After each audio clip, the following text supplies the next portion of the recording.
Assalamualaikum warahmatullahi wabarakatuh. Halo Sobat Winars, kembali lagi bersama teman sahur.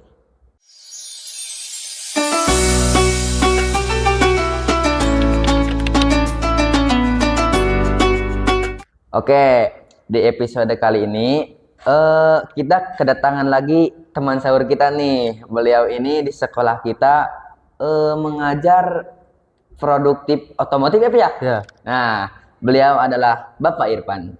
Silakan sapa dulu. Hai Sobat Winners, apa kabarnya? Apa kabar? Mudah-mudahan ibadah Ramadan tahun ini berjalan dengan lancar, penuh keberkahan dan tetap diridhoi Allah Subhanahu wa taala. Amin ya Allah ya Rabbal alamin. Oke.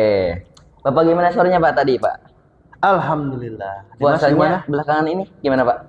Alhamdulillah. Ya, Dimas alhamdulillah juga baik sih. Sahur aman sahur. Aman banget. Obrok aman obrok. Ngobrol? Enggak. Enggak sih, Pak, Dimas, Mas. Enggak ngobrol. Oke, Pak. Di episode kali ini kita mau ngebahas tentang kaum minor ya, Pak ya? Ya. Oke. Kaum minor itu apa sih, Pak? Menurut Bapak gitu, pendapat Bapak?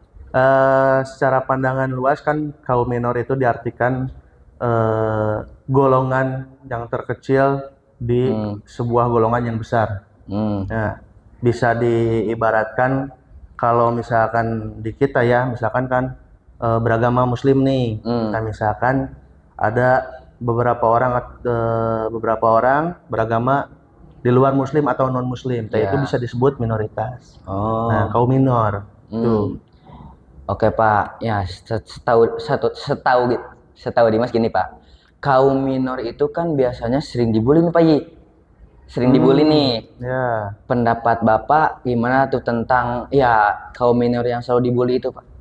Nah, kaum minor yang dibully itu bukan berarti kita berbicara bukan tentang agama atau tentang suku dan sebagainya, tapi kita mencoba membahas atau menyenggol sedikit ketika kita sedang di sekolah.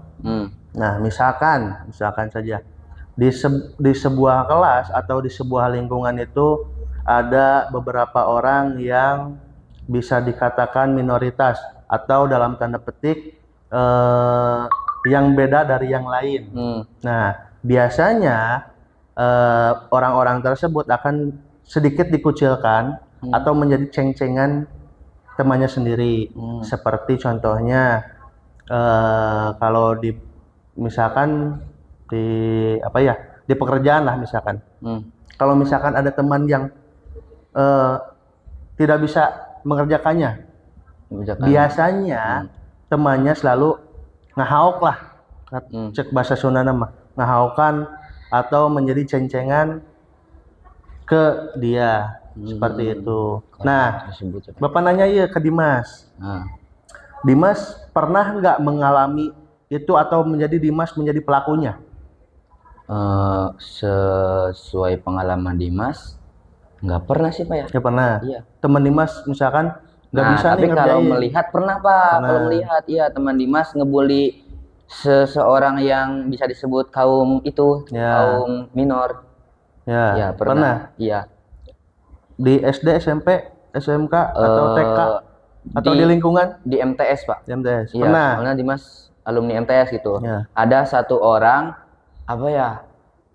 Ya dia itu maaf ya Pak ya, dari wajahnya dia itu beda sendiri gitu Pak ya. Tapi nah di situ Dimas lihat teman Dimas itu selalu ngebully dia gitu. Ya. Nah. Dan disclaimer dulu, Bapak waktu di SMP, mungkin bisa dikatakan SMP lah, Bapak menjadi pelaku. Pelaku kalau sekarang mah bullying lah. Nah, di mana satu kelas menertawakan atau menjadi nyeng-cengin atau ngecehan lahnya, ngecehan teman sampai akhirnya dia putus sekolah. Nah, Bapak mungkin kenapa sekarang bisa membahas ini karena dulunya Bapak sebagai pelaku dan hal seperti ini sudah banyak terjadi di luar sana sampai orang tersebut mengakhiri hidupnya seperti itu. Karena kemarin kasus yang terakhir itu di Bandung yang loncat. Nah, kemungkinan besar itu seperti itu. Kemungkinan besar ya. Faktornya apa ya? Ya, kalau bukan dari keluarga, ya bisa jadi lingkungan. Betul. Seperti itu. Oke. Nah, oke nih Pak. Mungkin Dimas mau tanya di luar pembahasan nih. Sekarang kan bulan Ramadan ya Pak ya? Ya. Nah, kita kan dianjurkan untuk selalu berlomba-lomba dalam kebaikan. Oke. Menurut Bapak gimana tuh Pak? Ya, jadi nyinggung juga tentang masalah yang tadi ya ke kaum minor. Kan sekarang bulan Ramadan nih. Nah, sebaiknya atau sebagus-bagusnya kita menjadi seseorang yang berubah atau yang lebih baik dari sebelumnya. Nah, kalau misalkan kalian nih yang menjadi pelaku atau menjadi korban yang tadi, sebaiknya yang sebagai pelaku dulu nih, sebaiknya kalian berubah dari sekarang atau tidak sama sekali. Nah, karena kalau misalkan sekarang di bulan Ramadan kalian berubah, insya Allah pahala kalian atau perubahan diri kalian itu bakal menjadi pahala lah, mudah-mudahan. Seperti itu. Ya. Nah, untuk yang menjadi korban. Bapak ingin mengutip sebuah ayat dari surat At-Taubah ayat 40 yang berbunyi Bismillahirrahmanirrahim, la takhaf wa la tahzan innallaha ma'ana. Yang artinya, janganlah kamu takut dan janganlah kamu bersedih hati, bahwasanya Allah membersamai kita. Nah, jadi kalian yang menjadi korban, yang selalu menjadi ceng-cengan temannya, atau menjadi dirinya selalu saya mah era gitu kan, saya mah takut. Jangan takut lagi, tetap berdoa. Kemarin episode sebelumnya Bapak Denny Saifullah mengatakan bahwa di bulan Ramadan itu orang yang berpuasa akan selalu diijabah oleh Allah. Betul, dan sobat benar. Bapak juga sering mendengar bahwa yang orang terjolimi itu ketika merasa dijolimi dan dia berdoa akan langsung dijabah oleh Allah Subhanahu wa Ta'ala. Nah, tetapi yang tadi nyenggol Dimas, berlomba-lomba dalam kebaikan. Kalau misalkan kalian jadi korban, kalian jangan berdoa yang tidak. Lebih baik yang bagus-bagus ya Pak ya. Seperti itu, karena ketika kalian berdoa yang bagus-bagus kepada lawan kalian atau kepada orang yang menjolimi kalian, itu pahalanya berlipat-lipat ganda.